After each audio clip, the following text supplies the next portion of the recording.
Good evening, everyone, and welcome into One-on-One Nightly. I'm Andrew Galata alongside Brian Raybacks.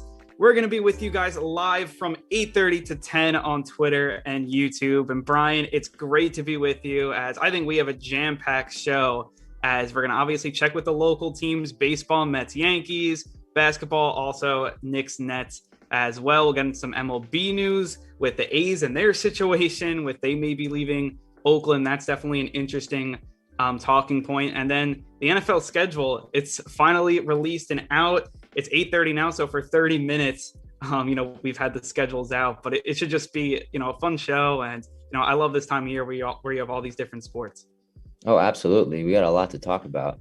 Everything's going on at once. The NBA playoff races are heating up. NFL just came out with their schedule. It just brings that feeling that football is just right around the corner, and baseball's in full swing. We're in May. It's just a good time to be a sports fan, and I'm ready to get into it. No, yeah, for sure. And then, you talk about, football being, right around the corner. I mean, it's May now, and then, before we know it, it'll be July, and then, August. That should be really fun. But first, we are going to get into the MLB, as you said, full swing. And now in May, I think now everyone's starting to get a swing of things, especially, we're going to start with the Mets. And the Mets started this season off, very oddly with the COVID and then a ton of rainouts. And now it seems like they finally, hit their stride. And I feel like once they've hit their stride, the injury bug has started, and none bigger than Jacob deGrom, who was placed on the IL with right side tightness here. And the expectation is that it's going to be a shorter stint on the DL. And the Mets do have 8 games in 11 days. So there is some time off.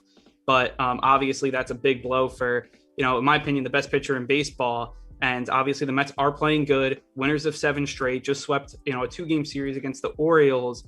I mean, it's going to be interesting to see how they kind of handle the rotation without deGrom, but how good this Mets team's playing. I'm actually, as a Mets fan, not that worried. I think this injury comes at the right time because they're playing good baseball right now. No, absolutely. I think it's perfectly fine for the Mets. Not that it's fine to lose the best pitcher in baseball, but I mean, I think the Mets can survive. You did mention the off days. They had the off day on Monday, and then they have an off day next Monday as well. So I think that they'll do okay. deGrom's going to miss 1, maybe 2 starts, and they're playing well. I mean, they're winners of 7 straight, as you mentioned, and their pitchers have been outstanding outside of deGrom. I mean, Stroman and Taijuan Walker have both been excellent. And I think, if this is as minor of a thing that deGrom says it is, the Mets will be all right. Yeah, I mean, I completely agree with you, because here's the thing. I think with deGrom, like this right side tightness, and he says he's had it since like the start of the season, but it's kind of gotten worse in these last, few weeks. And I think that if you're the Mets, just kind of cut it off right here. Your team's playing well. As you mentioned, you have Stroman and Walker pitching, like one of the best pitchers in baseball. I mean, right now, both pitchers are just right at like that 2 ERA range. And I believe between deGrom, Stroman, and Walker, I think the Mets have 3 of the top 7 ERA pitchers in baseball, which just shows you, what the Mets are doing. And I think it comes at a good time in the schedule, because in these 8 games, let's say deGrom only misses these 8 games, you can have Stroman pitch 2, you could have Walker pitch 2, you have Peterson, who hasn't pitched well as those guys, but he'll pitch the other 2. At least he's, a starting level pitcher. And then you really only got to worry about 2 games with either Joey Lucchesi or, a guy like Jordan Yamamoto, who, they're kind of just spot starters. But I mean, they won a few games with them earlier last week.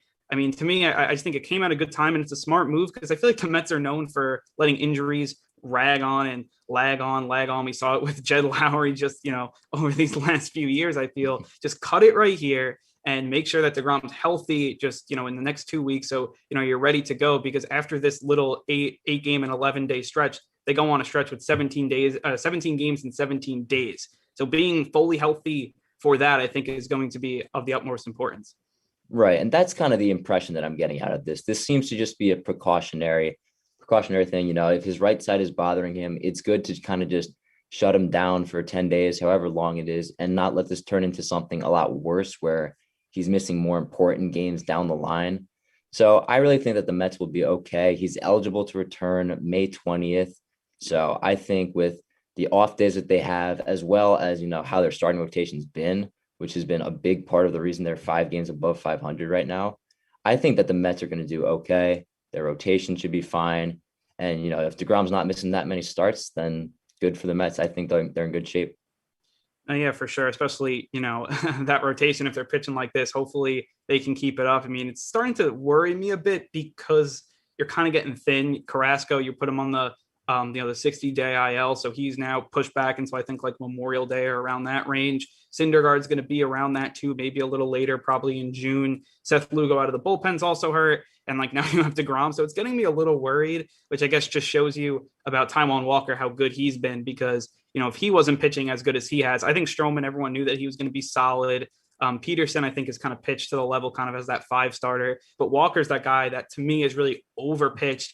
I mean, especially for what they signed him for, with 2 years, 20 million. They were about to sign Bauer for 3 years, 110 million. And right now, Walker's got a better ERA.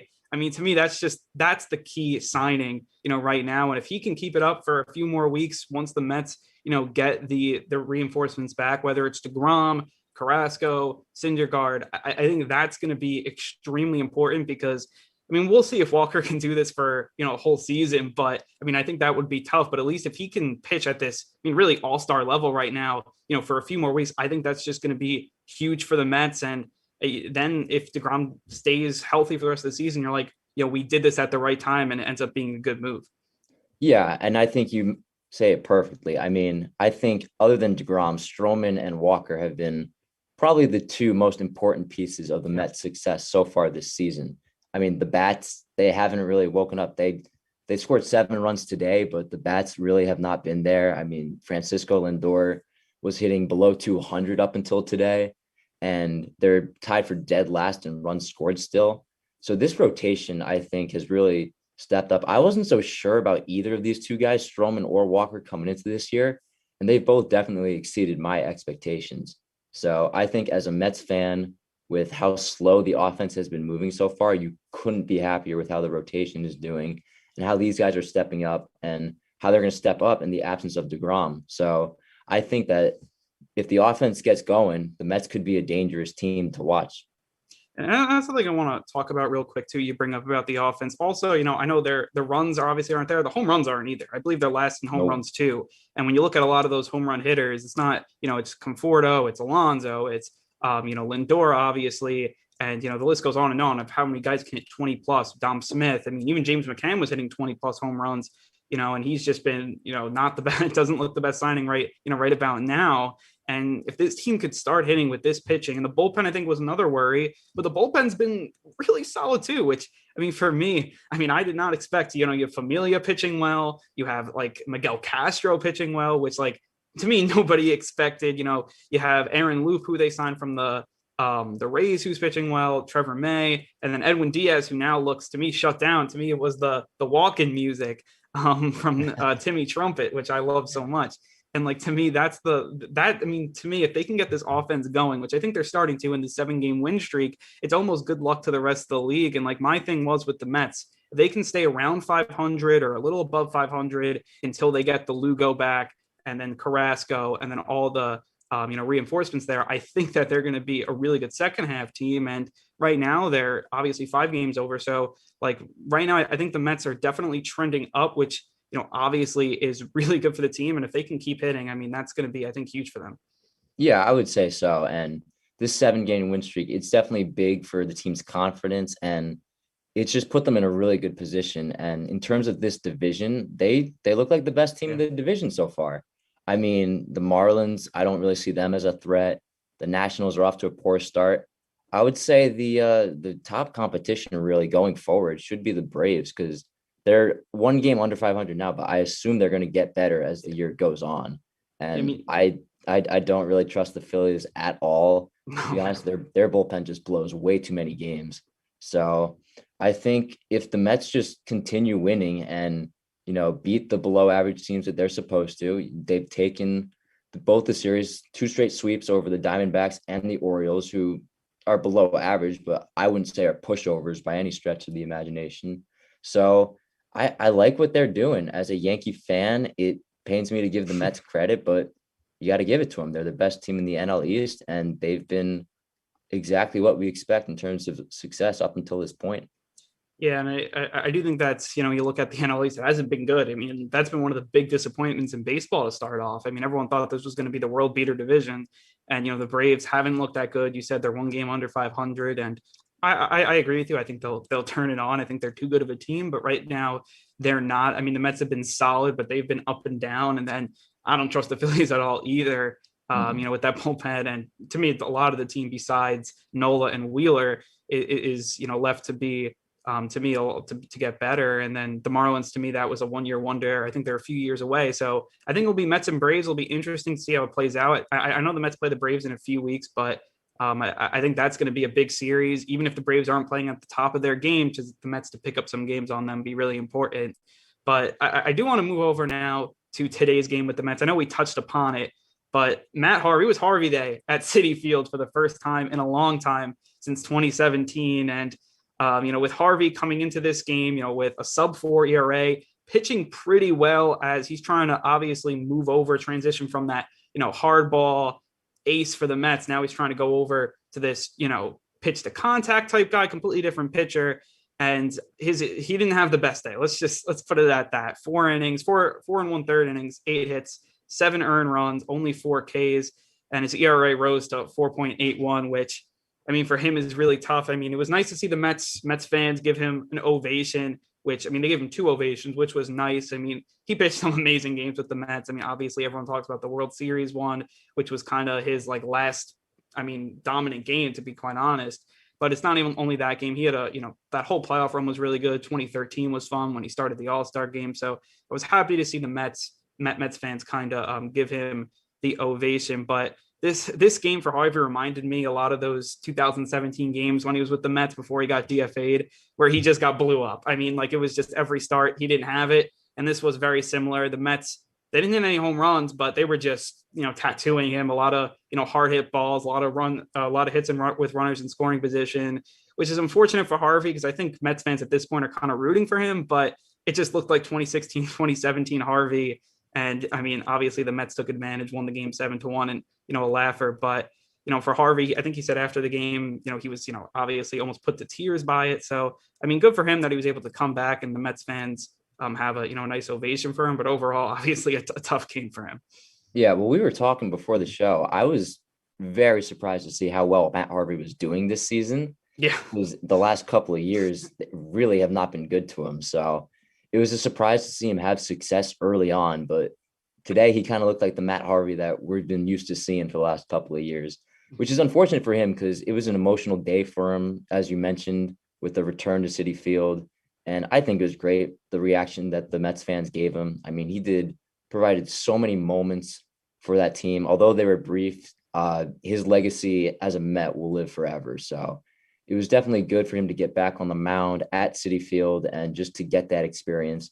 It was great. The bats woke up today for the Mets, as we mentioned. And if they can just get the bats going, if their hitters can perform to the level that we expect them to perform to, this is definitely a playoff contending team and a team that can compete for this division, no doubt. Yeah, that's definitely, very true. I want to go back to the Harvey point, and how he had not a ton of memories, but he had some really great ones, a lot of high points.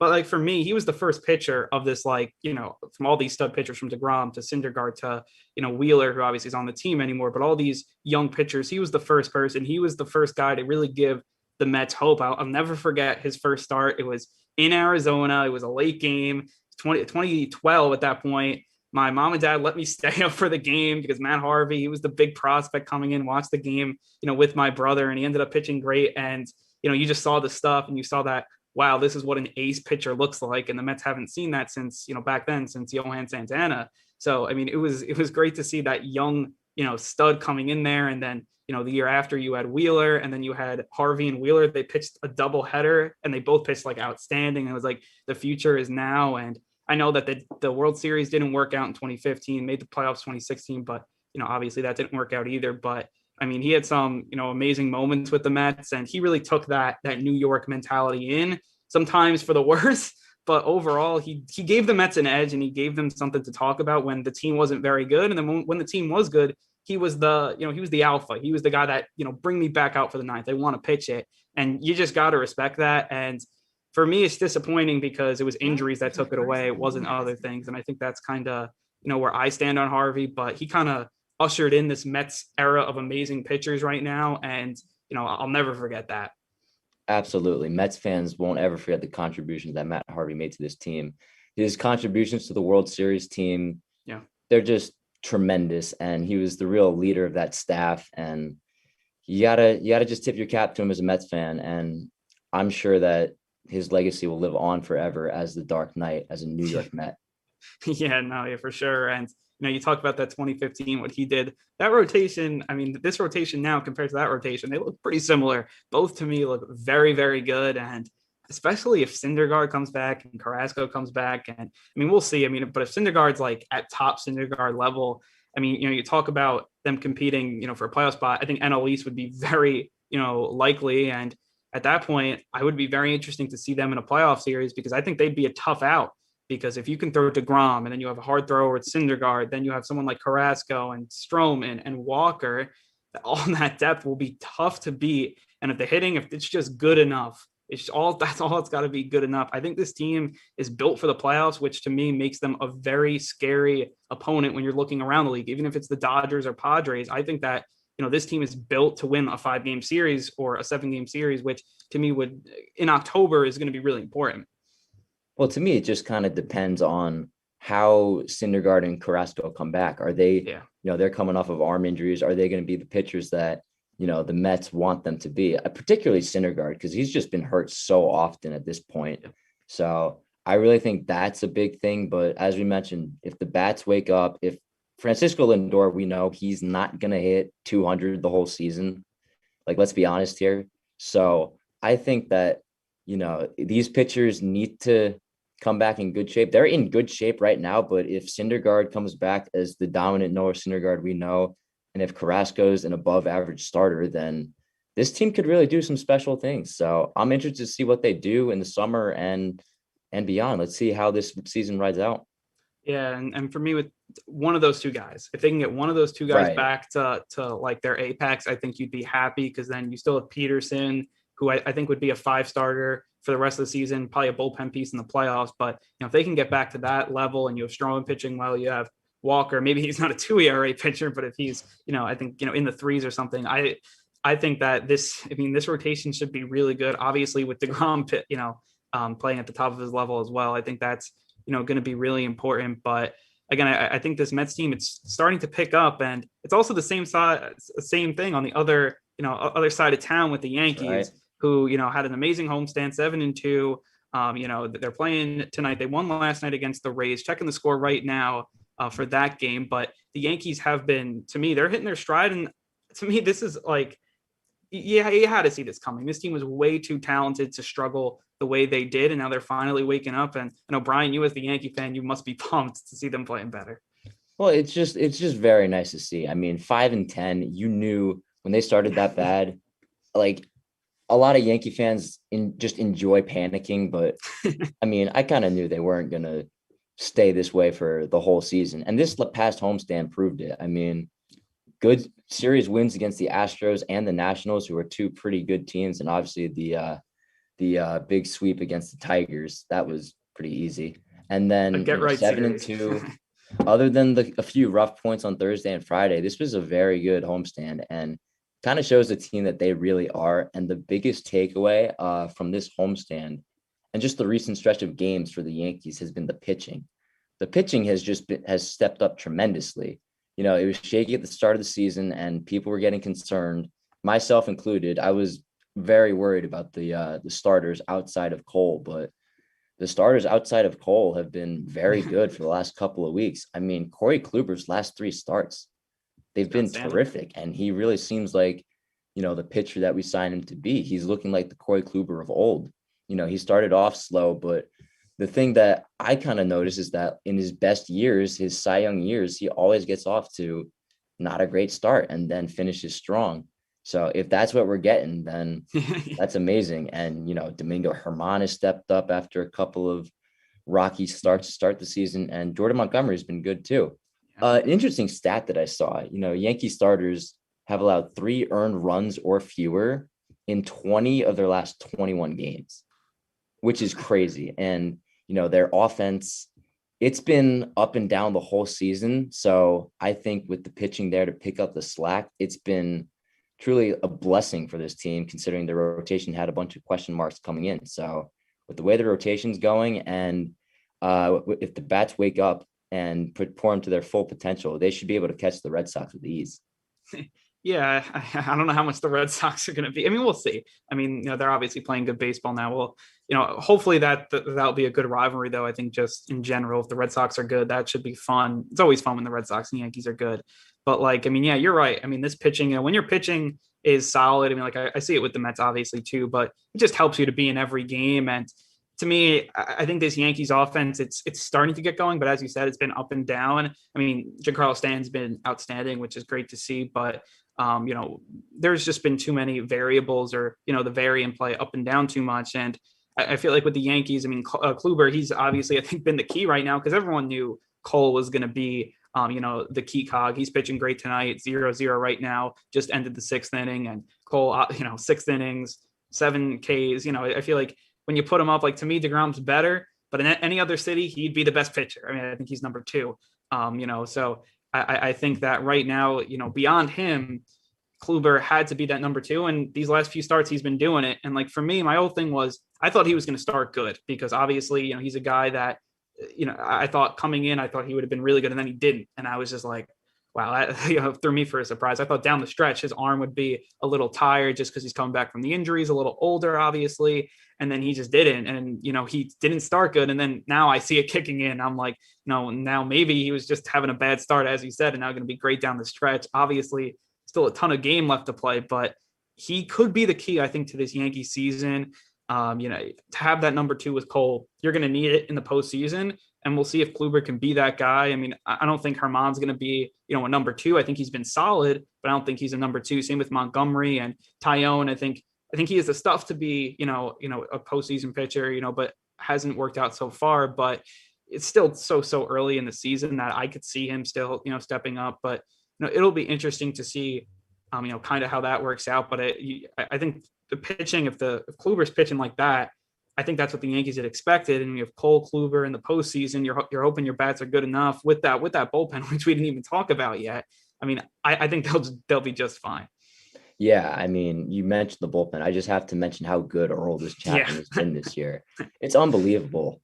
I mean, he seems to strike out every single hitter he faces. And, we're into mid-May, and I don't believe he's given up a run this season. So that's pretty crazy to me. And it just shows that, their bullpen is strong and they have a strong closer, which is just what you need. But you did mention Kluber and Tyone. And the thing that you kind of got to understand about these guys is they pitched 1 inning combined in like the last 2 years. Tyone hadn't pitched in 2 full seasons because of Tommy John. And Kluber had his arm issues last year that he only pitched 1 inning for the Rangers. So it's not like these guys, I didn't think they were going to come back and, be themselves. It was going to take some time, but I think that as time has gone on, they've both improved, and this is a great sign. And hopefully that, they're good down the stretch, and that the Yankees have a good rotation, and that's what they need. And keep in mind, later in the season, Luis Severino could come back, but there are question marks on him too. He's had injuries for a long time, and I don't exactly know how he's going to do after his Tommy John surgery, but it's nice to see the rotation is doing so well after had so many question marks at the start of the year.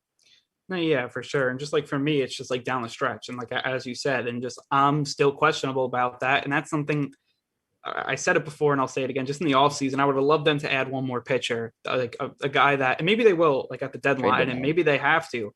We'll have to see. Maybe they're like, okay, we'll add these guys right now, and if it doesn't work out, we'll add someone, down the stretch. Which, I mean, they definitely should be able to. It's just, obviously with trading, you got to work out, who you're going to give up and stuff like that. But I mean, I think that may be the key for them to make a World Series run. And in a year where it is World Series or bust, or the New York Yankees, like, this pitching staff to me is still too questionable. We'll see how it is down the stretch, and that's why it's like a wait and see. But everyone that was like, panicking about the Yankees when they were 5-10, I was just like, I mean, let's slow down. There's way too much talent on this team.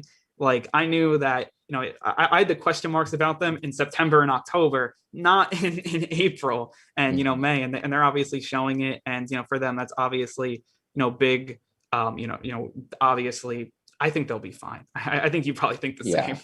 Yeah, I feel exactly the same way. I was definitely not in panic mode after, the first 15 games of the season when there's Yeah. 147 more games following that. And they're playing good baseball right now. I just think the bats also need to get more consistent. Yeah, I agree. They're in a scoreless game against the Rays right now, threatening though. They got runners in Yeah. scoring position, but I mean, they've struck out 8 times tonight through 6 innings. I mean, I know baseball's a strikeout heavy sport now, but like the strikeouts kind of gotta cut down on them. Yeah. I mean, No. they struck out, I believe it was like 17 or 18 times on Saturday because Scherzer struck them out 14 Yeah. times and went to extra innings. So I just think that the bats definitely need to get more consistent. We've seen them heating up recently in the last homestand. I mean, Stanton has been incredible. Ungodly. Yeah. Exactly. And Judge had a rough homestand, but he's got 2 hits tonight and he's getting better. He's finding it again. So I really think in the long run, the Yankees will be all right just as long as they can get consistent and the pitching, stays the way it is right now. I think that's the one thing between Mets and Yankee fans they share about being overreacting about every game.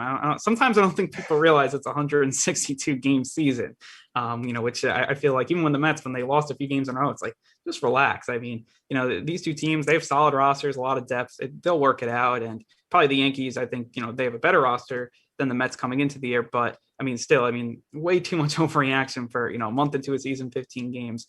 But I think that's going to wrap up our local talk. Before we wrap up our MLB segment, I do want to hop into one quick MLB news here about the A's and Oakland, because I just think this is, an interesting story with now, the MLB and really the A's franchise. They may be looking to move out of Oakland because, their new stadium project is kind of on hold right now. It's like, up and down. It's like always something new, between, Oakland and the Oakland politicians who have to obviously put through the plan, for funding and that type of stuff. And to me, it's just an interesting scenario because Oakland's already lost 2 teams in like the last, 2 years. And for the A's to be the third, I think that would just be a shame for Oakland sports fans in general. And I mean, right now, I think this is kind of just like a play to get them to stay and pass that plan, which actually looks really cool. It seems like, if it got green lighted, it would be right on the water. It'd be a waterfront stadium, which would be really cool. But I mean, if this doesn't go through and Oakland loses another team, to me, it just really would be a shame for Oakland fans and Oakland sports fans. No, 100%. I mean, poor Oakland, right? You can't you can't take away the Raiders and now the A's. I mean, those are two Oakland like mainstays, right? They've been there forever. So, I mean, it's concerning if you're an Oakland resident, but I Yeah. mean, the possibilities of where they could go, they are interesting. I mean, they could go to Vegas, follow the Raiders, and I'm also seeing Portland, and this might be a wishful thinking, but like Montreal too. I'm Oh, that'd seeing, be but fun. they say that about every team that's thinking Yeah. about relocating. So I mean, they definitely do need a new stadium. I don't know how many stadiums in 2021 have no railings at the dugouts It's and crazy. are half a football field too. So they definitely need to. A new stadium is definitely needed for them, but it just depends. Is it going to be in Oakland or is it going to have to be somewhere else? Yeah, I mean, it's embarrassing. I mean, for them to play in the stadium for that long, and even for the Raiders too, like it's not the 1980s. Like we don't need these huge concrete jungle multi-purpose stadiums. Like and like Vegas, I think would probably give them like a really nice stadium. It'd be beautiful. People would show up to the ballpark, which for the A's maybe it'd make it more of a a larger market team, which would be I think good for them. As I don't think besides Jed Lowry, I don't know how many other A's players I can name right now. But and they're always a good team. So I think if they had a bigger market, I do think that that would help them a lot. And like Montreal, I think that they should definitely have a team back. That whole situation, how they lost the Expos, is definitely disappointing for them. And I think the MLB kind of wants to expand, and they feel like, oh, this would be a good way to do it, at least to try it and have a Oakland move over to another city, and then they can test case it with something else. But I just feel like, there's too much history. I mean, Oakland, what are they going to lose every sports team? Like that would just be rough. I mean, I feel for them, especially, as much as they love the Raiders. And I mean, it would just be tough for them. And like they lost the Warriors to just San Francisco. And like all that revenue would be gone too to their city, which obviously is tough for, them and, the city and the jobs, obviously, whoever has jobs at these stadiums. And like, to me, I feel like they're going to get it done, but it would be a shame if they couldn't. And for them to lose every sports team, it would just be, I can't even imagine living there. Yeah, you got to give Oakland a break. Yeah. That's literally all I have to say. You just have to just take it easy on them. They've already lost so much. Just you can't do this to them again. Yeah, it's just, and especially if they move to Vegas too, like that would just Right, be the and follow the solid Raiders. to have two former Oakland teams now in Vegas. Also, probably like packed stadiums with like the nicest, stadium, just like the Alliance Stadium Mhm. is with the Raiders. And supposedly they're gonna, like, they're already sold out for their upcoming whatever they're going to, just because Vegas and that intrigue, and would probably be a larger market team, which I think, MLB as a whole, I think that would be a good thing, just to have another larger market team, which would be cool, especially like free agency is always everyone always talks about it with all these small market analytics based teams. I wonder how the A's would change, but I don't know. It's just like, I would almost rather see them move to Vegas. Like, that's something I think that'd be cool for the sport, but I wouldn't, because I feel like Oakland, like, they've already had so much taken away. Let's, give them that for now. And then hopefully that's the one team they get to stay. I mean, like, Oakland's not the biggest market. I don't know if 3 teams was needed in that city, but, they should at least have the one. I mean, yeah, I didn't even think about the analytics part of it and how their team's going to operate. Yeah. That didn't even cross my mind. I mean, Vegas is going to bring in more money, which probably means, you can sign more players, sign more players of name More people value. would want to go. Exactly. Yeah. Vegas is a lot more attractive than Oakland. Yeah. So it's interesting. I mean, now I'm like very interested to see like what's going to happen with this. So, I mean, we'll see what happens in the years to come. Yeah, I think it's going to be a back and forth stalemate between the MLB and the A's and, the city of Oakland. And we'll see how it figures out. This is not the first time it's happened between a city. It's not going to be the last. And I mean, just for the people of Oakland, I think that, they deserve a break here. I'll say it again, but I think that is going to, wrap up our MLB talk. Always fun to talk about the MLB. A quick update on the Yankees. They did score a run here in the top of the 7th. So 1-0 Yankees, runner on third with 2 outs there. So if that score stood, the Yankees would be 4 games over 500. Right now they are 19-16. So, I mean, it kind of looks like DeGrom tonight with Cole. It's a 1-0 game. Yankees couldn't score, for him up to this point, but they end up putting the run on the board. Obviously, the Mets won earlier today, 7-1 over the Orioles. So that will wrap up all the MLB talk.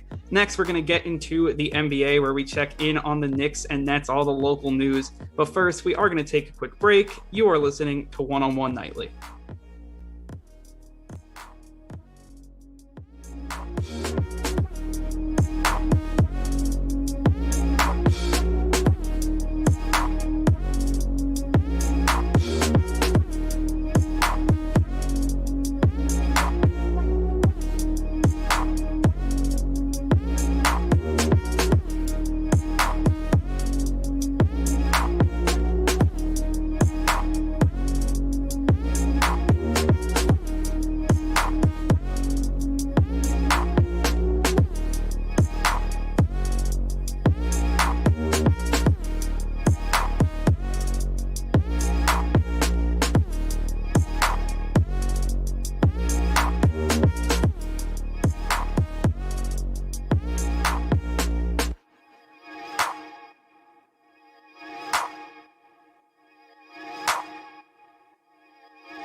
Welcome back into One on One Nightly. I'm Andrew Galata alongside Brian Raybacks. And now, Brian, we're going to get into the NBA here, and specifically the Knicks, who, this team, really, to me, they're the never say die Knicks. I mean, that's what I'm going to start calling them, because they did lose last night to the Lakers, but it was an overtime. It was a really close game. And I mean, this team, they split a 3-3 West Coast road trip, which, I mean, that's for the Knicks is always a good thing, because I remember a few years ago they would go 0-6 or 1-5, and if they won one game, would be like, oh, that's great, the Knicks won a game on a road trip. And now this team's fighting 3-3. They won one against the Clippers. They did lose to the Lakers, as I said, but this team just fights so much, and it's tough right now to see them in the sixth seed because of tiebreakers and stuff like that. But technically, they're tied for the fourth and fifth as well. It's a three-way tie between them, the Heat, and then also the Hawks, surprisingly enough. And for me, it's imperative for them to get that 4 or 5 seed. But I mean, as good as they played, I really, at this point, I'm no expectations. And I'm just happy to see them playing well. I mean, honestly, the one person I want to shout out is D Rose. I love how D Rose is playing, and he's one of my favorite players on this team. And the way he's playing, to me, it's probably the best he's played since that MVP season. And he's just so fun to watch. He's like, sometimes it's just lightning. That's really the only word I can put, to him, and especially how the Knicks play. It's really nice to see that brand of basketball as well. I think it fits really well. But to me, Brian, this team playing really well, and I'm actually just excited to keep on watching them, which with the Knicks is, you don't get to say that a lot. Yeah, I mean they're creating a lot of buzz right now. They're a legitimately fun team to watch. Yeah, for the first time in what feels like forever. And I mean, last night was a really tough loss. There's no denying that, but that doesn't take away, what they did they on played hard, Sunday when they beat, and then they a fully healthy Clippers team. played hard So again. you definitely have to, respect their heart and their just competitiveness, which we haven't seen in so long for the Knicks. And it definitely does hurt that, they fall into that 6th seed, and it's going to make this last 3 games that they have so important. But if you're a Knicks fan, I think you'll take anything really. I mean, if you get the 4 or a 5, there's a very good chance you can win that playoff series, in my opinion. So I mean, Knicks fans deserve to be happy in every single way right now with how the Knicks are playing. Yeah, I completely agree. If they get that 4 or 5 seed and they end up against the Hawks, I think that's a perfect matchup for them. I think they're going to win that series. I'd pick them to win. Which, if you would have told me that back in December when the season started, I'd be like, I'm picking the Knicks to win a playoff series. I mean, that's just crazy. And I feel like a lot of people, if this team gets to 30 wins, that would be beyond, everyone would be so happy, and they have passed that and more. And that's, to me, is just really impressive. And one thing I want to say, they've gotten better as the seasons went on. And that's, something that I think, credit to Thibodeau and what he's able to do, and Julius Randle for keep on staying, as he's been this key cog to the team. But at a certain point, I thought they would fall off. I really did. And they didn't fall off. They got better, which to me was, extremely impressive. And, obviously these last 3 games are going to, show a lot. I think if they win 2 out of the 3, I think they could be good, but you have to see. Winning all 3 would obviously be the best, but I think 2 out of 3, I think they'd be in good shape. It's going to be interesting to see how they play out, but if we're even having this conversation, I think it's good news for the Knicks. Oh, absolutely. I mean, if you thought that the Knicks were going to rattle off a 9-game winning streak at any point in this season, come on. I mean, that would have sounded crazy months ago. And I mean, I feel like this is talked about every week, the Knicks, how they've exceeded expectations, but they really do change their narrative. Every single week they get better and surprise all of us. Different ways. The Clippers game, if you beating a healthy Kawhi and Paul George, that's unheard of. A year ago, Knicks aren't even coming close to that. And it comes down to the coaching. Thibodeau's been incredible. And obviously the league's most improved player in Julius Randle, and the midseason addition of Derrick Rose. That's about as good of a midseason addition as you could get. I mean, you heard all the rumors about, oh, they should go after Bradley Beal. This is honestly better because the Knicks didn't give up really anything for Derrick Rose, and they're getting probably the best Derrick Rose they could have asked for. So, I mean, you definitely have to feel good about the Knicks going into the playoffs, but where are they going to end up is the question. I mean, their last three games, Spurs, Hornets, Celtics, all at home. So we'll see how they do. But I mean, getting that 5 or 4 seed is so important because you don't want to get a 6 and have to play the Bucks or the Nets, in my opinion. Yeah, I don't see them beating those teams. Which I mean, look, it wouldn't be the worst thing in the world. Like if they got lost, bounced in the first round. Like I don't think it was still a great season. Like it would just be nice to see them win a series, and for only really winning one playoff series. Since like the turn of the century, that's obviously, you want to win playoff series and all that stuff. So, I mean, obviously you want to get to that 4 or 5. And even if they would go up against like the Heat instead of the Hawks, I think they'd still have a good shot at beating them. And I think that'd be a really fun series. And I just want to see like if the Knicks won the series, and like I want to see that scene outside of the Garden. I just want to see it. Like I feel like after just like them winning a random game, like they're partying outside. I want to see after like a big playoff game, and just like this when the Knicks are good, the city's just different. And right now the Knicks, just especially how they've done it, I mean it's so fun to watch. It's definitely been a fun season for Knicks fans. I mean, you have to just even if they disappoint in the playoffs, I don't think any Knicks fan will look look at this season in a negative light. This has been they've exceeded the wildest expectations, and that I mean you can't say enough about how they've been coached and how their young players have stepped up. So that's really how I see it. And I mean, I think that they could definitely win a playoff series, as you mentioned.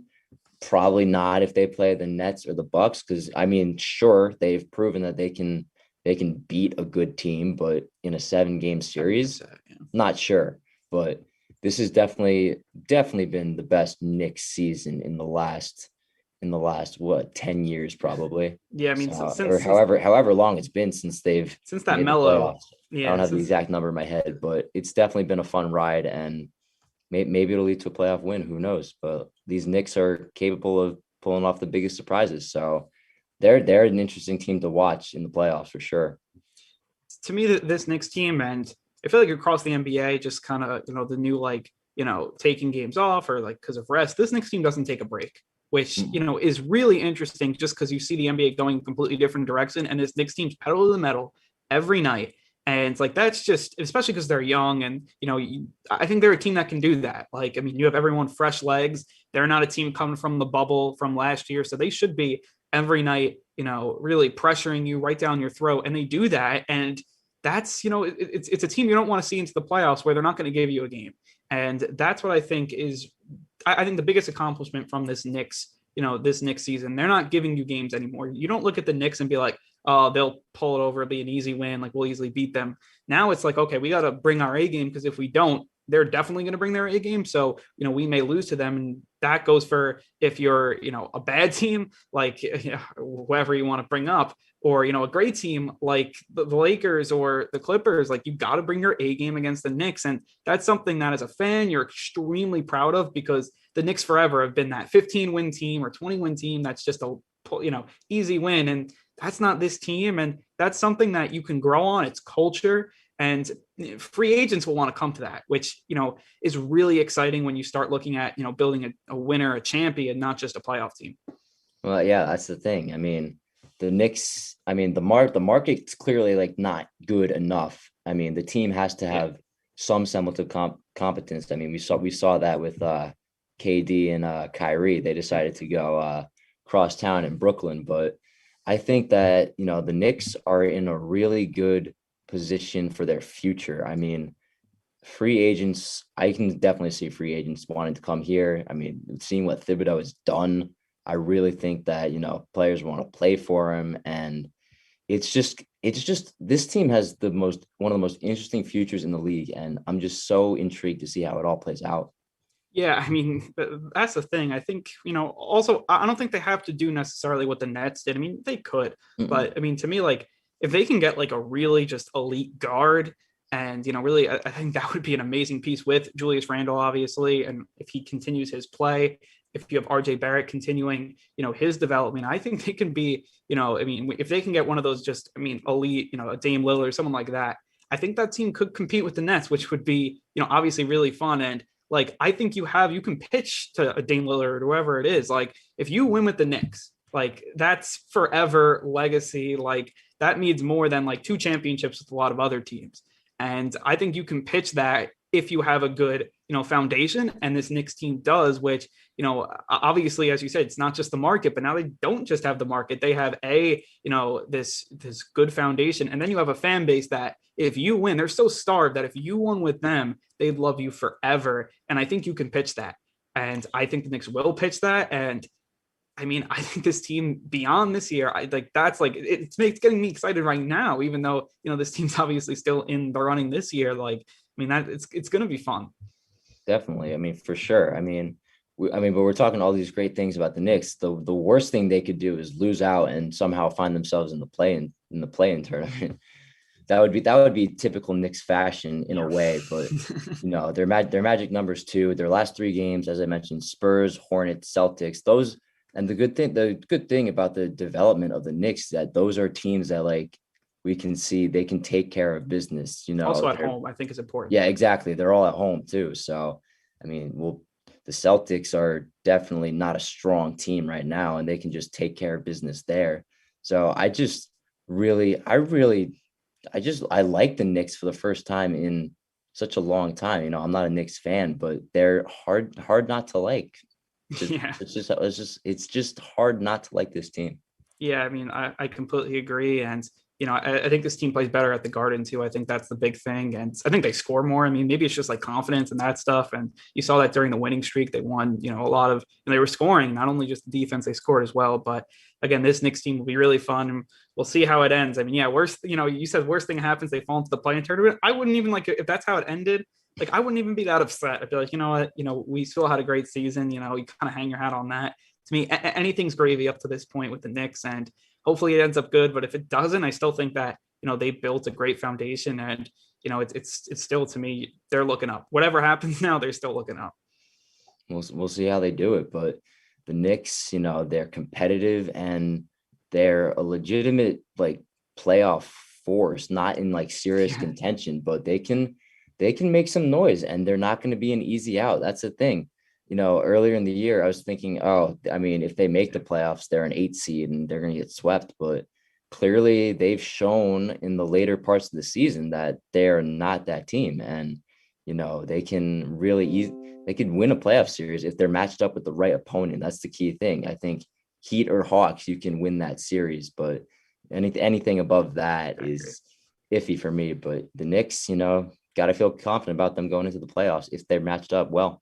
The one thing I will say, I would love to see like a second round matchup, Knicks and Nets. I don't know, it's probably not possible, but if that could ever happen, like that would just be, this city would just be crazy. And, as we talk about the Nets, I do want to talk about this team because to me, the Nets are one of the most interesting teams, that to me, like they're the best in basketball, but no one talks about them, which, I mean, obviously I feel like that's just crazy in itself, but this team is just interesting because they're always sitting starters or stars, I should say, because I mean, obviously it's Kyrie, it's Harden, it's KD. They're always, mismatching, and they're winning a ton of games still. And if you watch them on TV, they look amazing, and everyone just says, "Oh, the Nets will be there."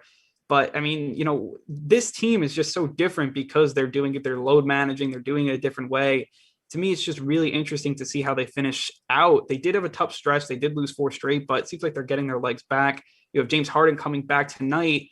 It's just going to be interesting. Can they bring it all together? Yeah, I mean, the thing I will say about the Nets is that they're a team that's definitely, built for the playoffs, and that's been their focus really the whole year. I mean, they're resting KD every now and then because, to preserve him from injuries because they want him to be healthy for the playoffs. So, I mean, that's really what they're aiming towards. And I mean, the tough stretch they had was a little concerning because they haven't had James Harden. Now he is back tonight, which is good because I think James Harden is probably the most important piece to this team, especially after you're giving away, Jared Allen and Karis LeVert. But I think, getting Harden back will be big for them. Harden shares the ball really well. So I think that's big. I think, the last 3 games, they're all at home and they're against teams that they definitely should beat: Spurs, Bulls, Cavaliers, definitely. So I really think that it's very important the Nets get this number 2 seed because I don't know about you. I'd rather play the Celtics than the Miami Heat or the Knicks for that matter. So I mean, we'll see. But the Nets, the last three games, if they can just take care of business, and they just need to get into the playoffs healthy. That's their big thing. If they get into the if they get into the playoffs healthy, they're a tough team to beat, and no one can deny that. Yeah, and they're up by 8 right now against the Spurs here in the third quarter. So I mean, yeah, I mean they're a team that I think getting healthy, getting them in this situation, and I was on the pregame presser for today, and I think it was really interesting because you had Harden coming back, but then you had Kyrie coming out, and it's always been this just in and out. And to me, I think it's the most interesting thing, and it was interesting to hear what Steve Nash had to say about getting his stars healthy. I think it's the most important thing, and I know we have some sound for that if we can pull that up. And our producers, Jack and Alex, are getting that. Well, first is that everyone remains healthy or staying, is healthy going into the playoffs. That's the number one priority. Second, I think, is that they just get a rhythm and confidence with themselves and their game. And then third, if they can, form any sort of cohesion or speed up that process, that's great too. But, we recognize it's just there's no perfect solution here. They're not going to be totally formed and cohesive on, one or two games, but could it help? Sure. So I think more than anything, it's about them continuing to build their level and their confidence and their rhythm going into the playoffs. Yeah, and I thought it was really interesting because what he said, he's like, I know that we can't get them fully back in the swing to play together. And that's what I think was interesting, how he kind of knows, Nash already knows that they're not going to be completely meshed together going into the playoffs, which to me, it's not the worst thing because, as you said, if they're playing that 7 seed or that 8 seed, they'll be fine. But if they got the Knicks or a team that's playing hot, I mean, you don't want to get pushed to 7. I don't think they'd lose, but you don't want to get pushed so early. When you have, there's still some good teams in the East, and whoever's coming out of the West is going to be, a tough out. I think that's the most important thing. I think they're going to come all together and do it. And as you said, James Harden, I think he's kind of the glue of this team. And that surprised me a lot, to be honest, that he's been able to step in there and not be this, me, I want to score, I want to do that. He's been a lot different, which, it makes for a great brand of basketball. And, I'm just surprised that he was able to kind of switch his game, and it's worked to this point. Now, can it work with them all three at the same time? You've really only seen them 2 at a time, and they've been really good. Can I do it 3? It's going to be the most, I think, interesting thing this whole playoffs through any team, because if they can make that work out, to me, no one's beating them. Yeah, well, all eyes are going to be on the Nets in the playoffs. There's no doubt about that, with the 3 stars that they have, and just, exactly, all the stars that they have. And it's just going to be interesting. I mean, they do really need to get this 2 seed, I think, because if they're not, gelled well together, if they're not in sync, really, all 3 of them, fine. You can survive that against the Celtics, Hornets, Pacers. They need Pacers, one of them to beat those teams. Let's be exactly. So I think that's important for them. If they, lose one of these games, that could be a problem, but we'll see. They're winnable games, all of them. And if they just take care of business, then I think that they're a troublesome force, and they get past the first round, and if you give Harden, KD, and Kyrie time to gel well together, they are a dangerous team. And I don't see who could beat them in the East. Yeah, you talk about the East, I don't know of anybody. That's just the type of team it is. And to me, I think when the Nets did these, made these moves, and, they went all in, especially with the Harden one, I think really kind of shortened their window, but it made them better. I think they were like, we just hope that we have our shot over the next 2 years. And I think the NBA itself, it's falling the right way for them to really be the favorite. And to me, I just don't, you look at the West, the Lakers, and we're going to get into them in a very short bit, but they're obviously hobbled. They're not going to be at their A game. Look at all the other Western Conference teams. I don't know if these, talk about the Jazz and Suns, they're great stories, but can they beat the Nets? That's a big thing. I don't think so. And then you really only leaves like the Clippers, who obviously have the star power, and you go over to the East, the Sixers. I'm not really sold on them to beat the Nets, especially at full strength. I honestly think that they're the favorites here going into it. And hey, kudos to the Nets and what they did to bring the stars. They saw a window at the right time, and if it falls right for them, they look like geniuses. And right now, as you said, they got to get that 2 seed. That's the first step. They're now up by 12 as they start going on a run here in this game over the Spurs. With you have Durant with 10. Right now, They got Shemet with 19 points. So I feel like anybody can do it with them, when looking what these guys can do. I mean, it's just like Landry Shemet's coming, into this game's 19 points. I mean, that's another thing I want to talk about. They're a deep team, too. I don't think a lot of people talk about that. And I just feel like right now I feel like it's really them or bust. Yeah, I mean, absolutely. I mean, you do mention the Sixers, but you did not mention the Bucks, who just beat them twice True. in a couple game span. So they're a team to watch out for. We all know how good Giannis is, but I just this don't like them in team, the playoffs. That's my yeah, only. I mean, you could say that, but they're talented regardless, and Yeah. someone to look out for. But the Nets team, I mean, yeah, you do mention other than the stars, they do have depth. Bruce Brown has been Yeah. very good. Even Blake Griffin has been, good enough after bringing them in. So I really think that the Nets, I mean, we probably say this all the time and it gets repetitive, but the Nets are the team that they say they are. And they just really, I wouldn't say championship or bust this year, but it would be definitely disappointing if you don't win that championship, or at least if you definitely if you don't get there.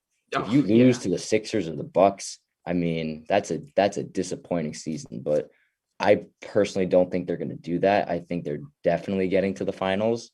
We'll see, but the Nets, I think, this last stretch of games, it hasn't been kind to them, but they had a huge comeback against the Nuggets, and they're winning tonight, and they're just getting on a roll a little bit. So that's what they need. They need to get back on track, and right in time for the playoffs, I think that they're going to be dangerous. Oh, yeah, for sure. And then, I talked about before about how it seemed kind of like really going the right way for them, especially when you talk about the Lakers. And that's what I want to talk about quickly before, we wrap up the segment, because this NBA play-in tournament is now coming. And obviously the first year that's going to be fully installed. We got the 7 and 8, and then the 9 and 10 will play one game. And then the winner of that 7 and 8 game will then go. They're going to be the 7 seed. And then whoever wins that 9-10 matchup, they'll play, the loser of that 7 and 8. Very complicated. And the winner of that will get the 8th seed. And it seems like the Lakers, the defending champions, may have to be stuck playing in this, this play-in tourney. And LeBron and AD, they obviously both have been pretty hobbled. I mean, they've been playing a lot better of late, and LeBron should be back. And we'll see how healthy he is in that road. But for me, I mean, I just think for the Lakers, it's an extremely tough road. Not just the playing games, because they'll probably be able to win that just fine. But even if they had to play like the Warriors and they got pushed in that game, and that's one game they got to get pushed out. If you lose that, then you have to play another game, and it's like then that's just to get into the playoffs.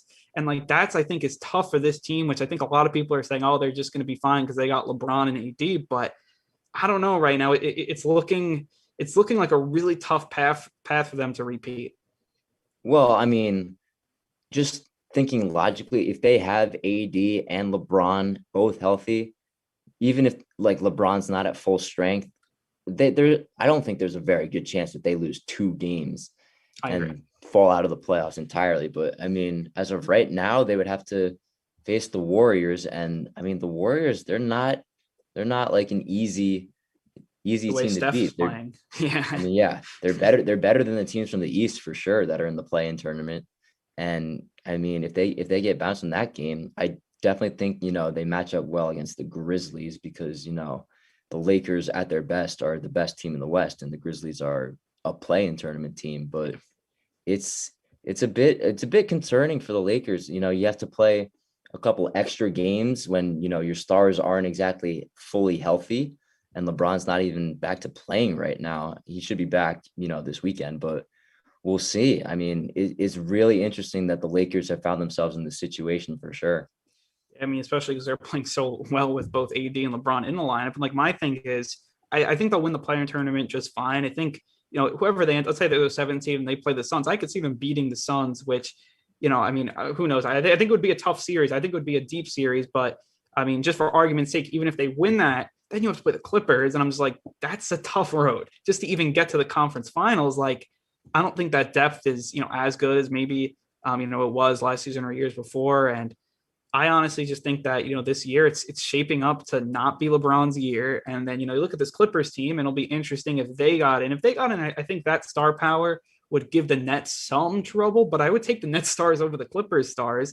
And that's the thing. I think this Western Conference, it's such a deep and, strong conference. I think they may beat each other. And then, the Nets are just sitting pretty after probably sweeping a lot of series. And, if they can get it all together or win a lot in 5. And I think they can be, definitely, I mean, I don't want to call it like, a red carpet, but I think the Nets, when you look at this team, just because there's no, I think, team up to their level. I mean, which for them, this is what they, mapped out when they traded all those assets to get Harden. And if it comes true year one, that's to me just, a great job from, their front office, and that they saw this, and they can get a ring, it's all worth it.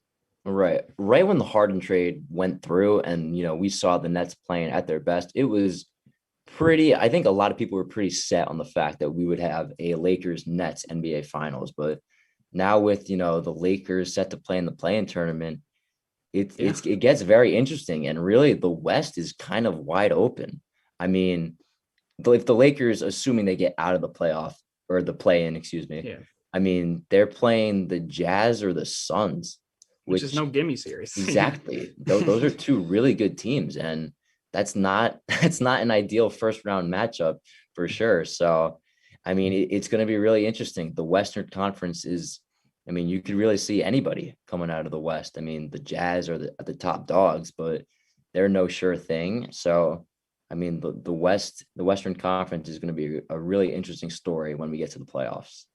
Yeah, for sure. And it's not like, I feel like the East of some older years where it was like a toss up, but none of the teams were like really that good. I think this West playoffs is really good. I think top to bottom, it's really, really good.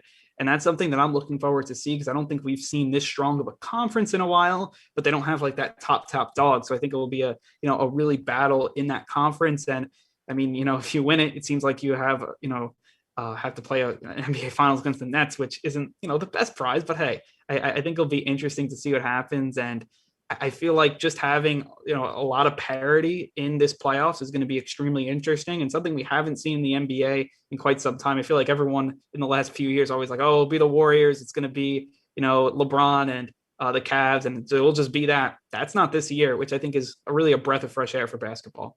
Well, yeah, that's the thing that's really kind of gotten my interest back into the NBA. I mean, like it could be anybody. I mean, excluding the East. In the West, I mean, it's again wide open. I mean, any of these teams, the Jazz, the Suns, the Lakers, Clippers, Nuggets.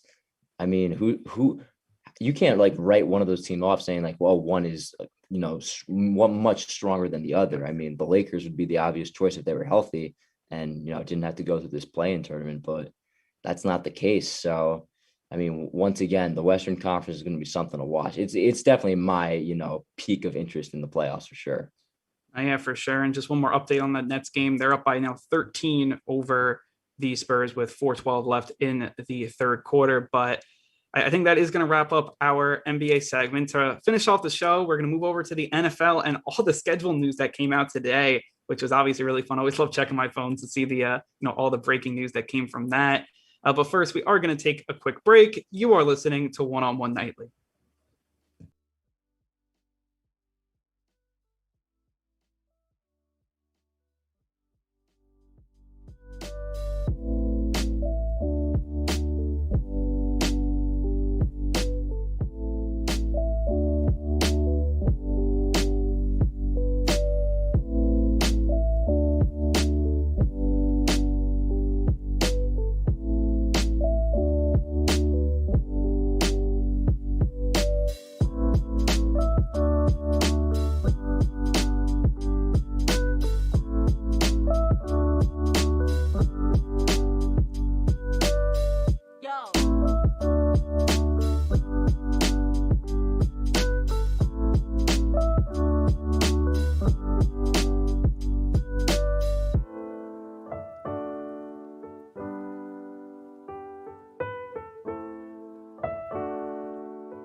Welcome back into One-on-One Nightly. I'm Andrew Galato alongside Brian Raybacks, and now we're going to get into some NFL, specifically the schedule release, which is always a fun time because right now every team feels like they can win it all. I think that's kind of the funny. Even like the Jaguars, I feel like with Trevor Lawrence, even they got some optimism here. Same with the Jets and all that stuff, and I mean, definitely a lot of notable games this year that I'm really excited about. I mean, obviously to open the season, it's going to be Bucks Cowboys, which is interesting. I mean, obviously, everyone loves to see the Cowboys in prime time, and that's yet again here. And obviously, the Bucks got to be there because they won the Super Bowl.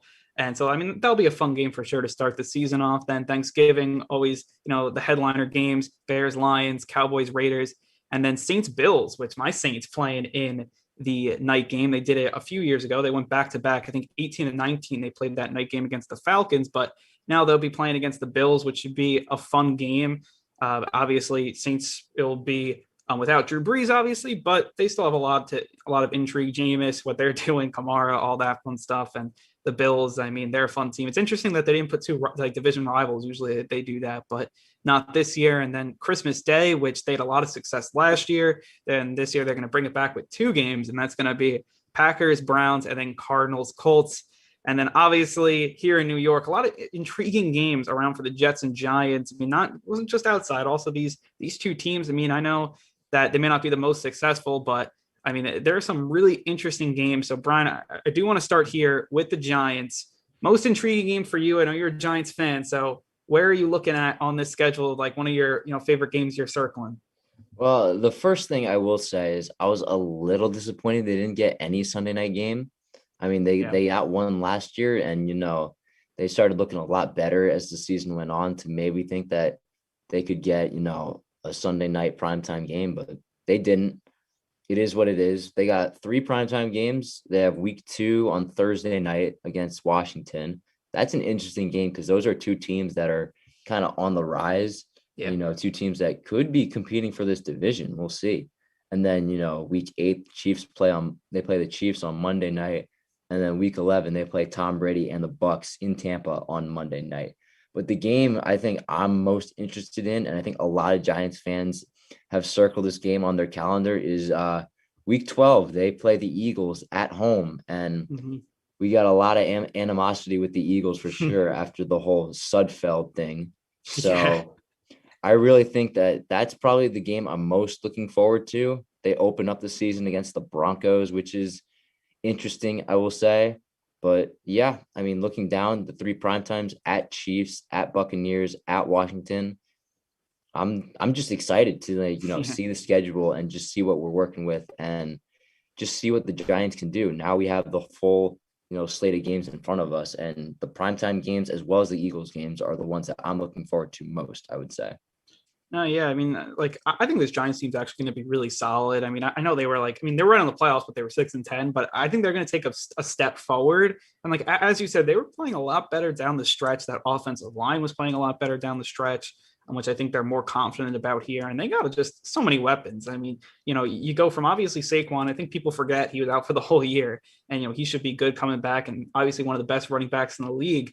But then, I mean, that receiving core this year with Galladay and now Kadarius Toney, who I really like, you ahead already to Sterling Shepard and, what they're doing. And who knows with Evan Ingram, but, you still kind of hold out hope there from the tight end. But they don't even need him to be that good because you have, to me, Galladay, who's a number 1 guy. I really do believe that. And then Toney, I think he's a guy, he just gets open. I mean, he's one of those guys in college. He got so much separation and, kind of reminds me of Justin Jefferson a lot, just his route running ability, way to get open. And that's worked out for the Vikings. So I think for the Giants' sake, they obviously want that to work out. But I mean, for me, it's not a game. It's more of a stretch of games. And it's that end of the season, that 3 division games in the final 4 games, that will probably decide it. That will probably decide the NFC East, if we're being real. I do think this Giants team, will be right in the thick of it. And I think that's, looking at the stretch, you play everybody. You play Dallas, you play Washington, and you play the Eagles. That's going to be huge because if you can, win 2 out of 3 or, sweep, that probably will get you the division. And you'll probably be in it up until that point, even if you're not playing your best football in the beginning of the season, which is obviously, if you can peak at the end, not only do you, obviously going into the playoffs, that would be huge, but you play a lot of division games. Kind of reminds me when the Giants were on those 2011 runs when they were playing a lot of division games down the stretch as well. and 2007. So that's kind of those games I circle on the schedule because, it really is like, I mean, if they can win those games, it's going to make or break their season. I mean, I think that Cowboys game week 15 could be Yeah. really interesting. I mean, that's probably got, a lot of, it's going to have a lot of eyes on it if both these teams are even and, have competition for the division. And, week 18, that feels weird to say now that it's a 17 game season, but week 18 home against Washington. I mean, we'll see. I don't see the Eagles being much of a factor in the NFC East this year. That's just my opinion. But I mean, the Cowboys and Washington late in the season, those could be really important games. And that's definitely a good point. I definitely think that these games, they could have a lot more. They don't look that intriguing now because, they're just division games. But, when you get down to, December and close to January, these could be really pivotal games in the Giants season. And I just can't wait to see how the season unfolds. And hopefully they can, get off to a good start and hopefully be playoff contenders as the season goes on. Yeah, I think that's going to be, imperative for them. And those division games, I mean, even that Eagles one, even though if they're not good, that's a huge game. It helps with tiebreakers and stuff. So that'll be really important. And with the Jets, I mean, they have a few interesting ones now, moving over to the other locker room in MetLife with the Jets. And, to me, I'm not going to say Saints Jets, like the Saints play the Jets. I won't say that. I mean, I'm really, and outside of that first game, which I think is really interesting with Darnold returning, or at least not returning, but playing his old team, which will be, really interesting. I just love it's going to be the Wilson Trevor Lawrence matchup when they play the Jags. I think it's like the day after Christmas. I think it's the 26th. That will be a really fun game. I always like those matchups when the young QBs play against each other because it's always fun. And, trying to see some, the kind of the changing of the guard, you see these two teams play. If it's a good game, we'll obviously catch some eyes. And that's something that I think storyline overall, I mean, maybe the Jets will be out of it, probably will be out of it by that point. Same with the Jaguars, but to see kind of the future of the NFL will be really fun. And you mentioned the story. I think the interesting story about this is that, the Jets seem to have Trevor Lawrence penciled in for much of last year. And obviously a couple wins late in the season prevented that from happening. And now he's a Jaguar. So that's interesting to me. They also have a couple of primetime games. I mean, they have a Thursday nighter against the Colts, and that's it. They also go to London. They're doing London games again this year. They play the Falcons in London. And yeah, I mean, once again, there's that. And also the week 1 matchup, which is them at Carolina, where they get to face Sam Darnold again. So they have some interesting games here. And, the Jets, I don't really know what they're going to bring to the table. They have a good young team, but the AFC East is a little tough. There's some tough competition in there, but I think the Jets, they're an interesting team. And, the matchups they have, I mean, they can provide some intrigue. So I'm interested to see what they do this year.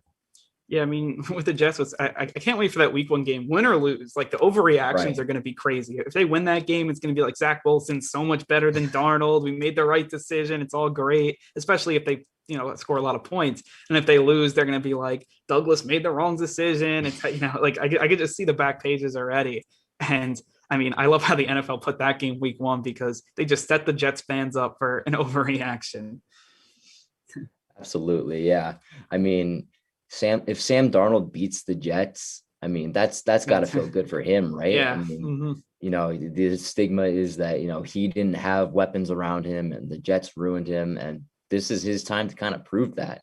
And I think that's very interesting. And I just love this week 1 matchup. Yeah. I think the Panthers are a sneaky good team this year, with McCaffrey coming back and the weapons they have. And now they have a legitimate quarterback. So I'm pumped. I'm just pumped to see the schedule in front of me and see, who's playing who, when, all the primetime games. And I just can't wait for whenever football starts. I can't wait for September. I just need week 1 now, Man, I wish this is always the worst time, right now because the draft's over and then, or it's always the schedule's right after it. And then really after the schedule, it's this big lull period until training camp and all that stuff. It's always the biggest gap of time.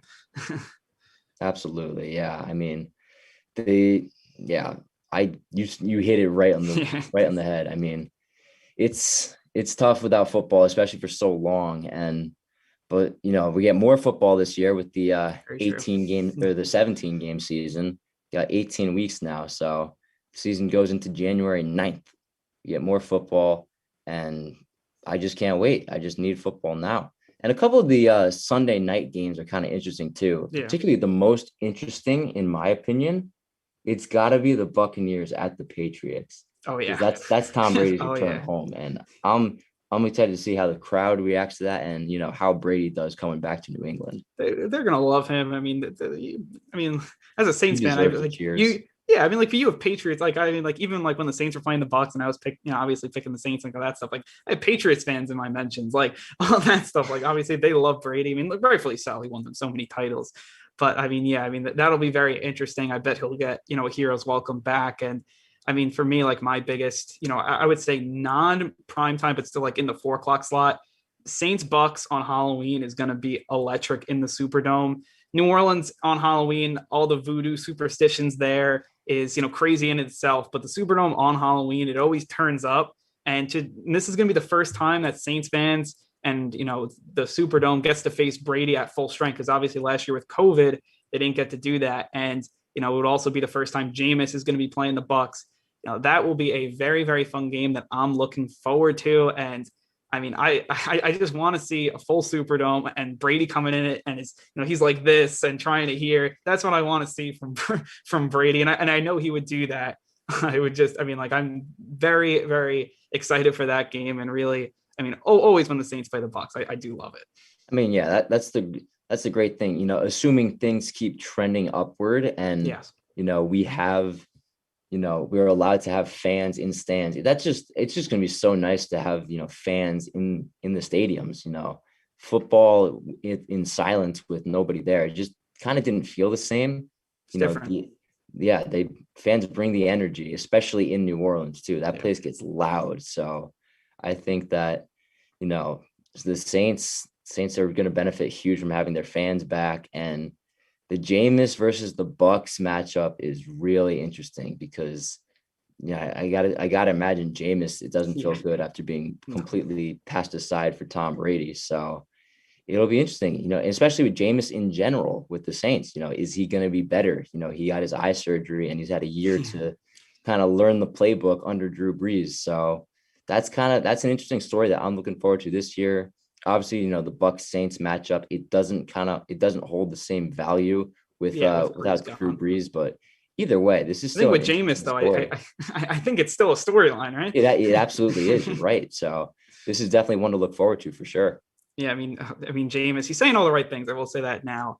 And he's saying all the, he's saying he's not, he's not going to win everything in one play. I'm just like, I'm hearing that. I'm like, I God hope so. He believes that, but that'll be really interesting. And then, from one quarterback, I do want to move it over to, I think the quarterback that's been in the news, over really since the draft, when it dropped draft night, that Rodgers, didn't want to, was frustrated with Green Bay, didn't want to sign a new contract with him. And, comes out that the Packers may have offered him a contract. Everything's kind of, under the wraps right now. And then you had, Devontae Adams kind of say like, he would have to rethink things because his contract's up in 2022, which makes things really scary if you're the Packers, if you would lose not only Aaron Rodgers, but right now, arguably the best receiver in football in Devontae Adams.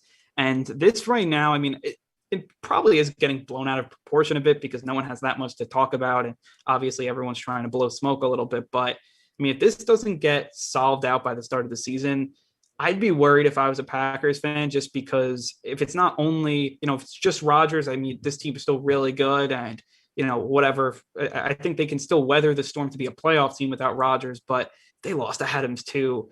I mean, if they lost both of them, it would just be, it would probably be, I mean, we'll see how good Jordan Love is, but I mean, like that would be really difficult. That's extremely daunting for them. And it's something that I think this year, I think Rodgers will end up playing and be fine. But next year, I think if they can't work this out and can't work a long-term deal, I think Rodgers next year would get traded or whatever ends up happening with him, and or if released, whatever that ends up doing. And that's, I think, him and also Russell Wilson. If they can't get these separations, in this year, if it lingers to next year, I think that you can see two quarterbacks on the market, big name quarterbacks on the market next year, which I mean would be really, really interesting.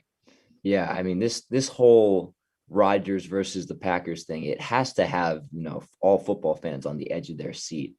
And it's just it's just like kind of bizarre to see, the situation deteriorate to this level. And if I were to guess, I think Aaron Rodgers will be on the Packers next year. I But agree. I mean, I don't know how much longer he wants to ride that out and how much longer he actually wants to be in Green Bay, especially with what we've been hearing.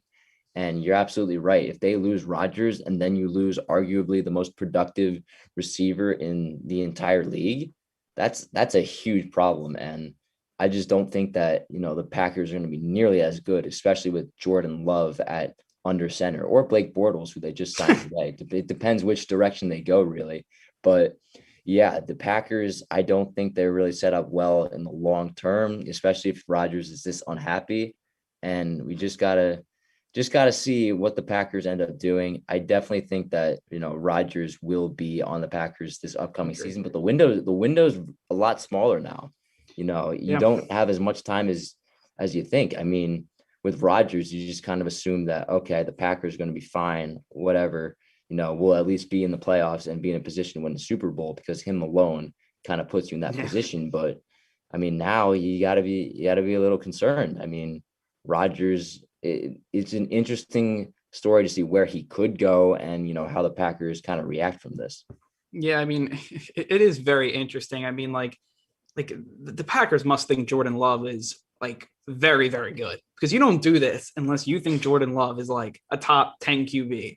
I mean, maybe he is because they got it right with Brett Favre transitioning to Rodgers, and they let go of Favre too early. He still had some good years, with the Vikings. I mean, with Jets, he wasn't the best, but with the Vikings, he had an amazing year. They went to the NFC Championship against the Saints. But I mean, I feel like, you let that one go probably too early. And now if you do it again, you get burned this time. You didn't obviously with Rodgers. He ends up being a generational talent. Do you think Jordan Love is going to be the same? I don't know. I mean, look, I'm not in the building with the Packers every day.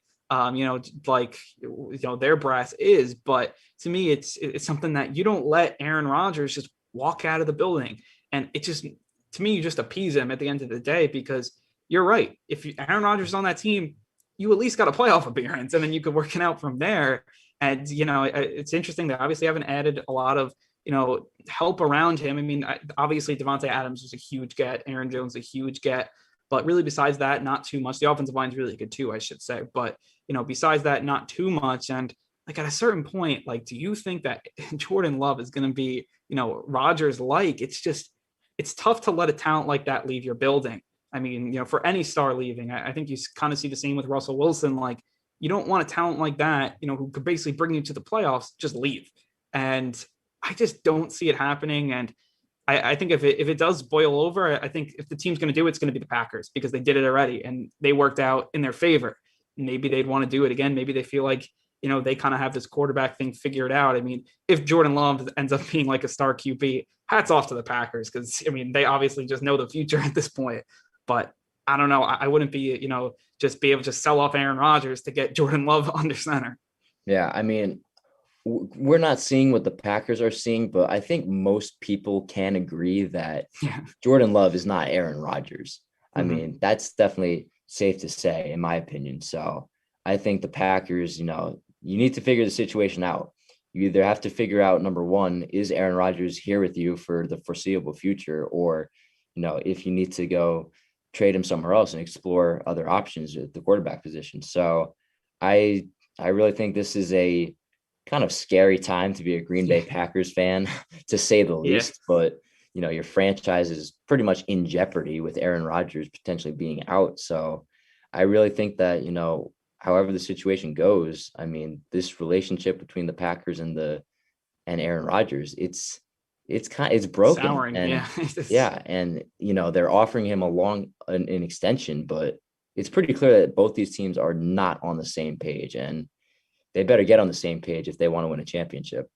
And that's the thing. They've been on the doorstep twice. I mean, making back-to-back NFC championship. How many times can you get back there, even with Roger? I mean, when you just look at it, teams, if you can go 3 times in a row to the NFC championship, I mean, it's difficult to do. To win in the playoffs, it's not easy. As a Saints fan, I could definitely tell you that it's not easy.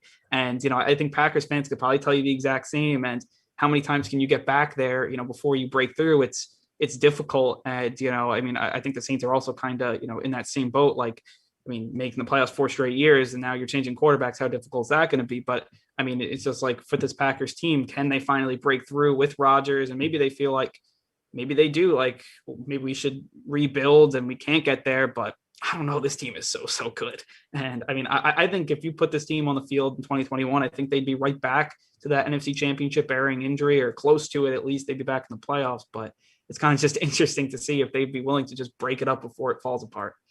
And then you just got to wonder if they really can't figure this out, and Aaron Rodgers really demands a trade, where could he go? That's the big thing. Yeah. I mean, the Broncos seem to be a pretty heavy favorite. We're hearing they kind of seem like a team that's a quarterback away, and trading for Aaron Rodgers would certainly, Peyton Manning situation. Exactly. So, I mean, this is just, it's a crazy story, just seeing how Aaron Rodgers could wind up not a Green Bay Packer, which almost seems unrealistic, but we'll see. This is definitely something to look out for.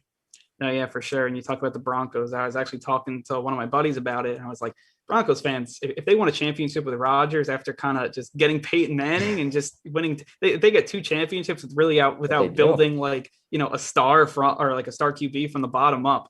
I mean, credit to John Elway for being able to get that talent in there and be able, out of all the teams you could pick. I mean, if Manning and Rodgers picked the Broncos, I mean, that would definitely be a feat. That would be some story for sure. Definitely. I mean, Broncos, deja vu, right? Yeah, for sure. And just very quickly, I'm going lightning round here. We got 1 more minute. Tim Tebow signing that 1-year deal as a tight end with the Jaguars. Brian, does he make it to the regular roster 53-man? I wouldn't think so. I mean, okay. this is a quarterback, a former quarterback who has been playing baseball for the last 6 years or however long it's been, and now he's trying to come back in the NFL and be a tight end. I mean, we'll see how he does in training camp, but I don't think his chances are very good. I just cannot see it. I mean, if it's true, but I think with all that said, it is time to wrap up the show. Thank you to everyone who's listening and watching and sticking with us here, as I feel like we covered a ton: NBA, MLB, NFL, and I definitely had a great time with you, Brian. But these shows are always so quick.